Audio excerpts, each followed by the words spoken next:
Hello, everyone. Today we're going to talk about the leaked Zoom meeting attended by, from what I can tell, former ambassadors to, I would assume, the Ethiopian government when it was controlled by the TPLF, along with a an ambassador by the name of Berhane.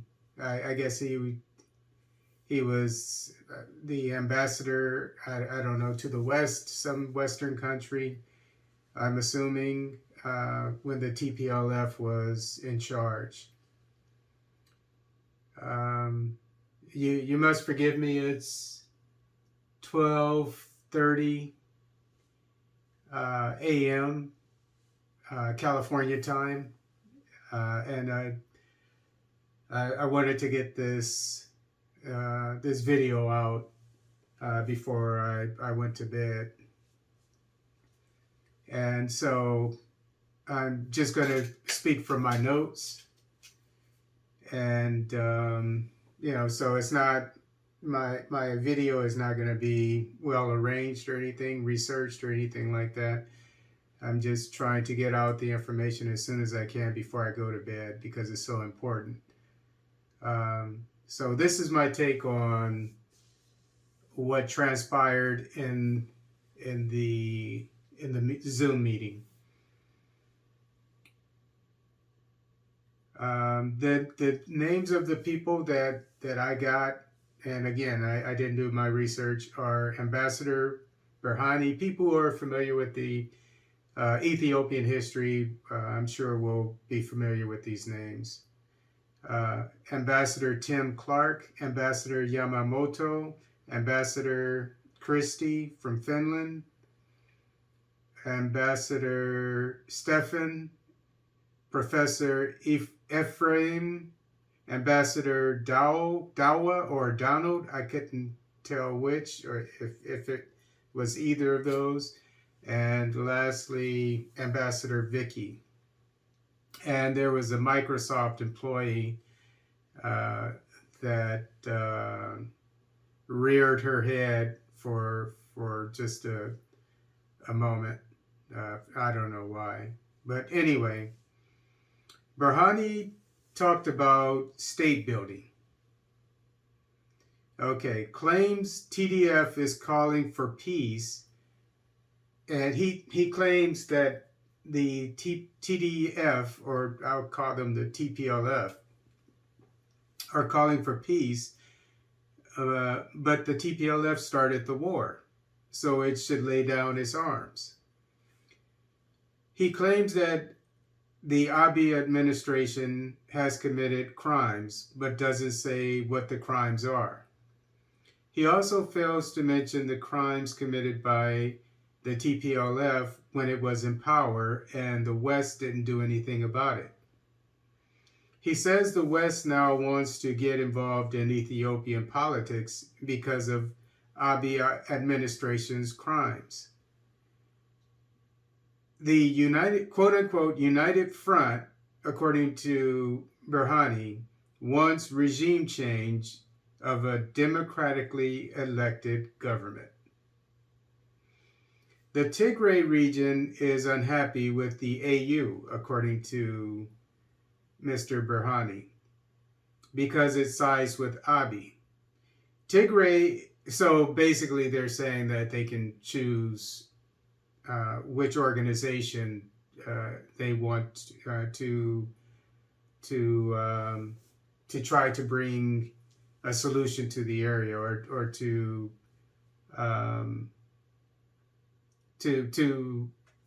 help bring peace to the region. So basically, they're saying because they don't the AU is basically taking sides with the Abiy administration. They don't want the AU to get involved. So as if they can choose who is going to be the arbitrator or the organization that's representing both sides. Tigray is trying, quote unquote, trying to explain the suffering the people are going through, unquote. He says war will, quote unquote, devastate Ethiopia, but the TPLF started the war. He says Tigrayans, quote unquote, benefit from peace, but the TPLF started the war. So how can you say that they benefit from peace when they started the war? He says they have to break the blocked, okay, quote unquote, they have to break the block. They would break the blockade. They would break the blockade if they would put down their weapons. So he's talking about how the Abiy administration has surrounded the Tigray region and won't let certain things in, humanitarian aid or what have you, and so that the Abiy administration needs to stop that and needs to break the blockade. But if they would put down their weapons, I'm sure Abiy would break the blockade and let humanitarian aid in. He says Tigrayans are, quote unquote, defending themselves. How can you defend yourself when you start a war? One guest said it should be decided if Ethiopia should become a federal government or a centralized state. Whatever government Abiy was elected to represent as head of state should remain intact without interference from the outside world. Nobody's coming to the United States saying that the style of government needs to be changed.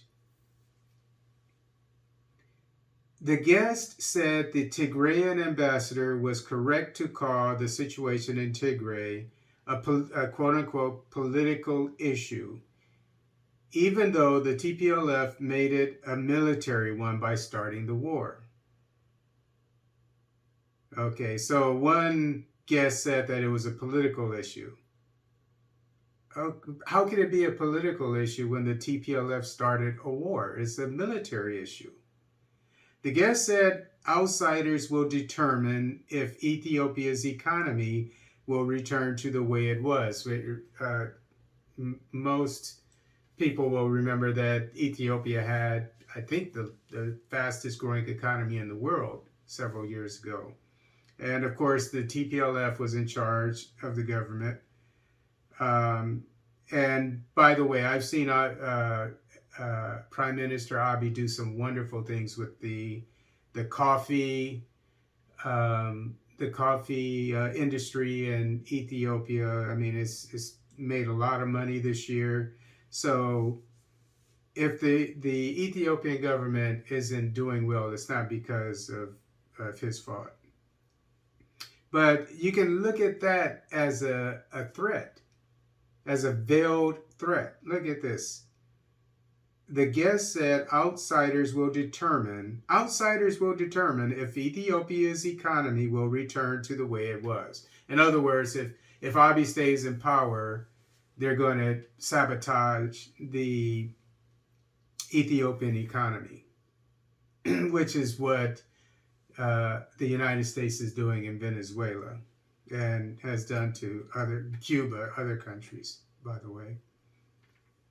The guest asked if Ethiopia needs outside help in solving the situation.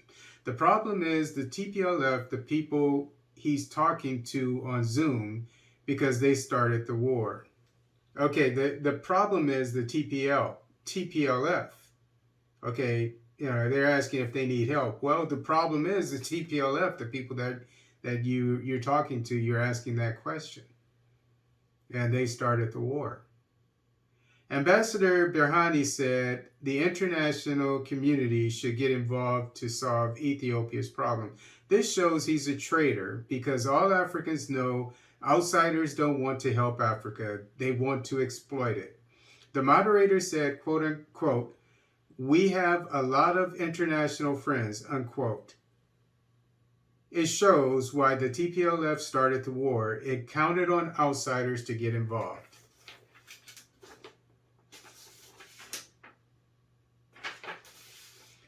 All these former ambassadors must have been ambassadors. This is just my guess. I said it before. Ambassadors to Ethiopia when the TPLF was in power. So by joining the Zoom meeting, they are supported by their governments, if this is the case. Because it's unlikely that they went to this Zoom meeting without letting their governments know about it. Also, if this is the case, this should be this should make the international headlines. This leaked Zoom meeting, and so everyone involved should be interviewed by CNN, BBC, Deutsche Welle, everybody. But that's not the case. I looked at all these news agencies, and I didn't see anything yesterday or today. So the news agencies, the international mainstream news is in on this. Ambassador, let's see. Okay, Ambassador Christie said after Abiy was elected prime minister, suddenly the country is at war with itself. It's at war with itself because the TPLF started it. Ambassador Berhane says Abiy doesn't want to talk with Obasanjo or Kenyatta, but he shouldn't talk to them because the TPLF started the war. So the only solution is for the TPLF to put down its weapons. Berhane keeps saying the Abiy administration is guilty of genocide. Would the Abiy administration be guilty of this so-called genocide if the TPLF didn't start the war? Yamamoto says Abiy isn't listening. He shouldn't be listening to terrorists who start a war to topple his government.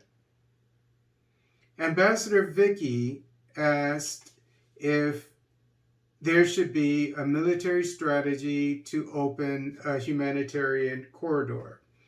The fact that these former ambassadors are in a Zoom meeting with the TPLF shows they are taking sides in this war with the group classified as terrorists by the current government.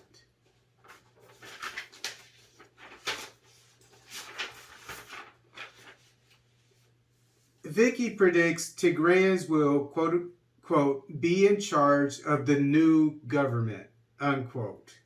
If this doesn't hint that the West is trying to initiate regime change, what does? One ambassador called the Ethiopian government's offensive a useless fight, although the TPLF started the war. The international news media should ask to interview all these individuals in the Zoom meeting to ask why they're taking sides with the TPLF. And also if their governments know that they were attending this leaked meeting. Berhane is talking about how when the TPLF takes over the government, there will be accountability but no retaliations. He is speaking about regime change to his foreign guests. The woman from the so-called peace organization, the Ethiopian woman who talked at the end, is talking about a transitional reconstruction. In other words, regime change. She was talking about some kind of Marshall Plan, unquote. Those who don't know, the Marshall Plan was done after World War II to help out Europe because the economies and the infrastructures were destroyed. So the United States helped out. It's named Marshall because that was the I think General Chief of Staffs of the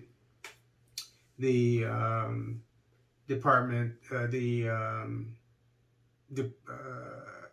Department of Defense, at the Pentagon, and so maybe it was his idea. I don't know, but and it actually helped. It was a major success. It helped out and mainly the Germans, because it was controversial to help out the Nazis, the former Nazi country that started the war. But the background was, the reasoning was, if we don't help them out, maybe another war will start later. So, in the interest of peace, let's let sleeping dogs lie, and let's take care of Europe so that there won't be another war. And it worked. So this Ethiopian woman that's from a peace organization, maybe it's PDCI, I'm not sure, but she's saying that there should be some kind of Marshall Plan. Okay, and again, she also said that, I have to reiterate this.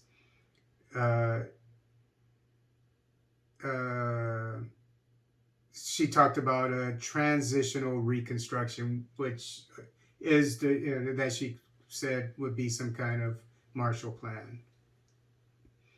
Okay, so Berhane says the former ambassadors will have a role to play in the quote unquote Marshall Plan.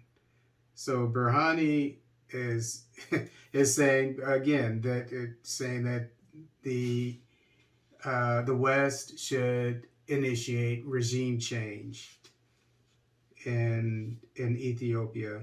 This Zoom meeting is a scandal that's being ignored by the international media.